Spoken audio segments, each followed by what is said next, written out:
મારે એક ગામથી બીજી ગામની સીમમાં વર્ષોથી અમે જાવા કરી છે. બરોબર છે. વર્ષોથી જાવા કરી છે. એ લોકોએ મતલબ રસ્તો રોક્યો છે. તો એના માટે મારે કેવી રીતના એક ગામથી બીજા ગામનું છે? જુઓ, પહેલા જનરલ વાત કરી દઉં, પછી તમારા સ્પેશિયલ કેસની વાત. એક ગામથી બીજા ગામ જવા માટેના 2 થી 3 ટાઈપના રસ્તા હોય.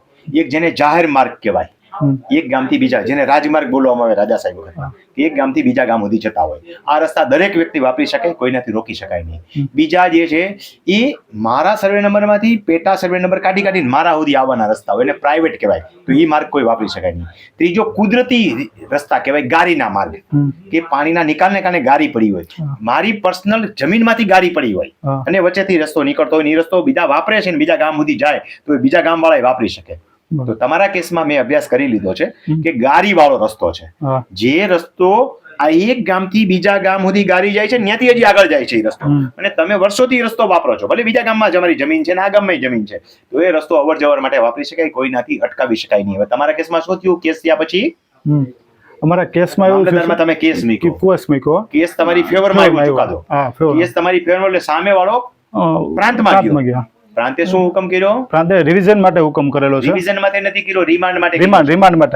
રિવિઝન છે પોતે ચલાવે છે ને પોતે હુકમ કરે છે. રિમાન્ડ છે એ સામે વાળાને એમ લાગે છે કે મને આમાં અન્યાય થયો છે, અન્યાય થયો છે, તો એ કેસ પાછો મામલતદારને મોકલો કે મામલતદાર કે આની ફેર તપાસ કરો. એટલે ફેર તપાસ થશે. એમાં અત્યારથી જ તમને કહી દો કે ફેર તપાસ તમારી ફેવરમાં જ આવશે.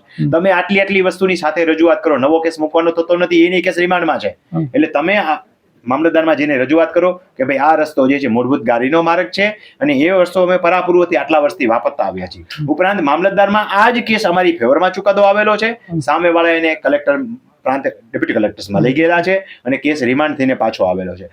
આ સમયે સામેવાળાએ શું કર્યું છે? રસ્તામાં અવરોધો બાકી રહ્યા છે, રસ્તામાં બ્લોક કરી દીધો છે, ગાડી નાખ્યો છે, બે સાઈડ ફેન્સિંગ મારી દીધું છે. તો તમે આ જગ્યાએ અહીંયા જ રિમાન્ડમાં રજૂઆત કરો કે તાત્કાલિક અસરથી આ લોકોએ રિમાન્ડ કેસ અહીંયા આવતા આ ટાઈપના અવરોધ ઉભો કર્યા છે, આ ટાઈપની ફેન્સિંગ મારી છે અને આ પ્રકારનું ગેરકાયદેસરનું કૃત્ય ઉભું કર્યું છે. હવે એને પુરાવામાં લઈ જાઓ તમે કે આ સાથે મારો વિડીયોગ્રાફી જે છે આ સાથે રજૂ કરું છું. એક અલગ અલગ મુદ્દા જ બનાવવાના છે.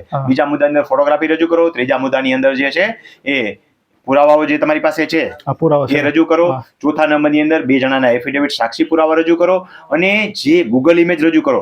હવે જે વસ્તુ ગૂગલ ઇમેજ વાળી રહી, સાક્ષી પુરાવા અન્ય રહ્યા ડિજિટલ માધ્યમ વાળા, એને એફિડેવિટ થી તમારે રજૂ કરવા પડશે. એટલે એફિડેવિટ પણ સાથે રજૂ કરો. એફિડેવિટમાં બધા મુદ્દા ટાંકજો, ઉપર વિગતવાર રજૂઆત કરજો કે મારી જમીન આ જગ્યાએ આવેલી છે, આ જગ્યાએ મારા સર્વે નંબરની આ જગ્યાનો રસ્તો છે, આટલા સર્વે નંબરથી રસ્તો પસાર થાય છે અને રસ્તો ગૂગલ ઇમેજમાં દર્શાવે છે, જ્યાં સાથે ગૂગલ ઇમેજ તારીખ આટલાના રોજની કોઓર્ડિનેશન અને ટાઈમ સાથેની રજૂ કરું છું, જે સત્ય અને ખરી છે, એમાં અમે કોઈ છેડછાડ કરેલી નથી, જે ગૂગલમાં આજની તારીખે આ બતાવશે વેરીફાઈ કરતી વખતે. પછી ફોટોગ્રાફી રજૂ કરો, એનો અલગ મુદ્દો રજૂ કરો કે આ જગ્યાના જે મૂળભૂત રસ્તો હતો એના ફોટોગ્રાફ છે ને આ લોકોએ આ જગ્યાએ અવરોધ ઉભા કરેલા છે, ફેન્સિંગ મારેલી છે, ખાડા ખોદી નાખેલા છે, જે કાંઈ અવરોધ છે એ રજૂ કરીને સાથે ફોટોગ્રાફ રજૂ કરું છું, જે પણ કાયદેસરના, વ્યવસ્થિત અને મુખ્ય ઓરિજિનલ છે.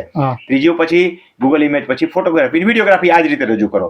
તો આ બધી વસ્તુઓ એફિડેવિટ સાથે રજૂ કરશો એટલે માન્ય ગણાશે. અત્યારથી જ તમને રિઝલ્ટ જ આપી દઉં છું કે આ ચુકાદો તમારી ફેવરમાં જ આવશે.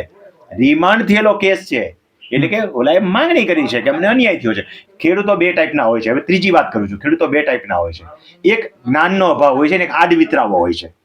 આડ વિતરાવનો તો કઈ ઉકેલ છે જ નહીં. જ્ઞાનના અભાવ વાળા માટે અમારા વિડીયો સાંભળશે તો એને ખબર પડશે કે ભાઈ એક ગામથી બીજા ગામ જતા રસ્તાઓ હોય, પ્રાઇવેટના પોતાની જમીનના હોય તો જ અટકાવી શકાય, પણ પાણીનો નિકાલ મારા પ્રાઇવેટમાંથી છે અને એમાંથી હાલવાનો રસ્તો છે તો ન અટકાવી શકાય. ખેડૂતો અર્થઘટન ઘણીવાર ખોટું કરે છે. રમણીકભાઈનો વિડીયો સાંભળી લીધો, પ્રાઇવેટને અટકાવી દેવાના. પરાપૂર્વથી હાઈલા આવતા રસ્તા તમારી માલિકીમાં હોય તો પણ હાલવા દેવા પડે, જ્યારે અહીં તો ગાડીનો રસ્તો છે તો એ રોકી શકાય નહીં. એટલે ખેડૂત મિત્રોને આ વિડીયોના માધ્યમ દ્વારા આ ભાઈને જે પ્રશ્ન છે એ મારા સુધી પહોંચ્યા છે, આવી રીતે દરેકને મારા સુધી ધક્કો ન ખાવો પડે એટલે આ જવાબ આપું છું કે ભાઈ કોઈના રસ્તા અટકાવવાના થતા નથી. રિમાન્ડ થઈને આવે તો તમે ગુનાહિત કૃત્ય કરો છો. જો રસ્તાને ખોદી નાખો છો તો જાહેર માર્ગ હોય તો પણ ચાલવા દેવા પડે, ગાડીના માર્ગ હોય તો પણ ચાલવા દેવા પડે. ચાહે એક ગામથી બીજા ગામ જતા કેમ નથી, તમારા ગામના તો ચાલવા જ દેવા પડે, બીજા ગામના. હવે આડવિતરાવો જે છે, જેને જ્ઞાનનો અભાવ હતો એને તો આપણે જ્ઞાન આપી દીધું કે અટકાવાય નહીં, એટલે એવા ખેડૂતો તો સમજી શકે. આડવિતરાવો હોય એ પણ સાંભળી લો કે એકવાર તમારી ફેવરમાં હુકમ થયો છે, બીજી વાર જો આવો હુકમને વિરોધ કરે તો એફઆઈઆર નોંધાવવાનો હુકમ સાથે સાથે કરાવડાવજો. આની સાથે માગી જ લેજો રિમાન્ડની અંદર કે આ સાથે આ લોકોની માનસિકતા ખરાબ છે, હુમલો કરવા ટેવાયેલા છે, ભૂતકાળમાં અમારા ઉપર હુમલા કરેલા છે એની એફઆઈઆર કે પોલીસ થઈ હોય તો લખવાની કે એમને લખી નાખવાનું કે હુમલા થયેલા છે, અને હવે પછી આ હુકમનો અમલ ન કરતો સાથે સાથે પોલીસ પ્રોટેક્શન સાથે ખુલ્લું કરાવવા અને એફઆઈઆર દાખલ કરવા હુકમ કરો, એટલે એક જ હુકમમાં સાથે થઈ જાય, એટલે બીજી વાર આ અડચણ થાય નહીં.